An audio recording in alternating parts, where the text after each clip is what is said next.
Hey everyone, here's the my chuck wagon homestead little house on the prairie project. I'm going to give you basically a summary of how the different steps that I've had to go through to prep this model or so. A little bit was design or so. So basically, I put the model or so. I put it onto a wooden base, looked like an old plank boardwalk under an old wood bridge, I guess. Telling a story with it or so. So basically, because I couldn't put the horse's harness system here, be too thin and too breakable, and also make it way too long with not much out there. I snapped it off, put it on some wood, and built it up onto some stones. So it tells sort of the story that they were trying to fix, and they were supporting the front of it while they were repairing it or so. Underneath the canopy, there's underneath the carriage, there's a spot where I'm gonna have to have a window here, and obviously down underneath here there'll be a window across.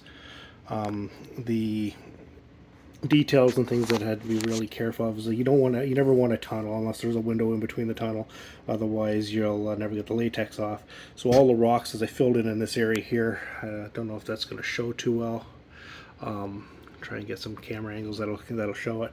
And underneath the log here, these were all open or so and tunneled through, so they're filled with either plaster, stones, wood, rocks, whatever I had handy at the time that would work in those spaces. To make sure there's no tunnel effects. I don't mind big gaps that sink in because those give depth as long as it doesn't flow out the other side with the latex, so it comes out. So it's a lot of thought you have to put into that kind of thing. Areas like the wheels or so, when I did those, that's why I put the wood in the back and sealed them in and made them thicker. But it gave the fact that now the latex can go into these voids but not go through, so they come out. Otherwise, you'd have 10 little windows and it'd be impossible to do something like that.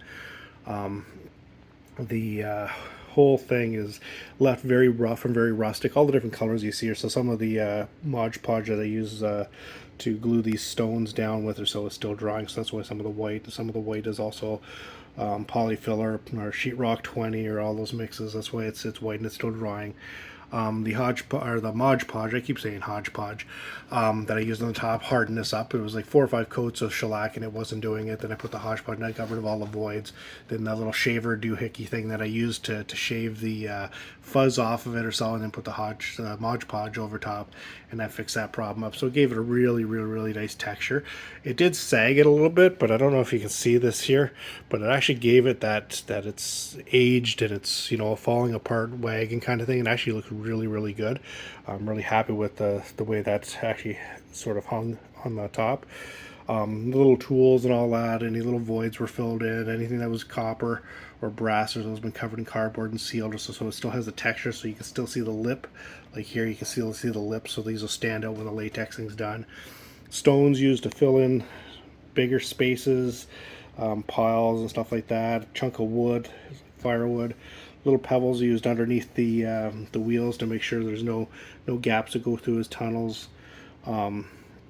The bottom edge, the platform that I did or so, is carved off the bottom, so there's about a 1/16 of an inch gap. There's some wax paper showing there. That allows the latex to give a little bit of lip on the bottom, and it looks finished. You don't have a sharp edge when it comes out of the pour. So that's basically the whole thing in a nutshell. I'm going to give you a quick circle around from different angles here. The next step is I'm going to hit it again with the clear shellac on the bottom of the wood to make sure it's sealed up tight, because the wood is a nightmare if it's not sealed.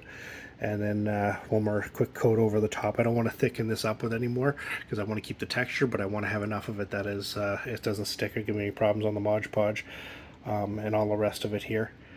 And that's basically it. So there's a summary on how the things to look out for. So when you're doing intricate artwork like this, I will be putting a seam probably at the back. So this right around.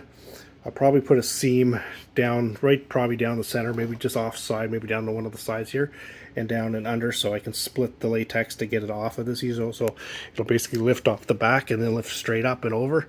And that's how that's going to work or so. And like I said, the 2 windows on the sides. So it should be a relatively easy thing to pull, but with a lot of detail. Anyways, that's it for today. Have a good day.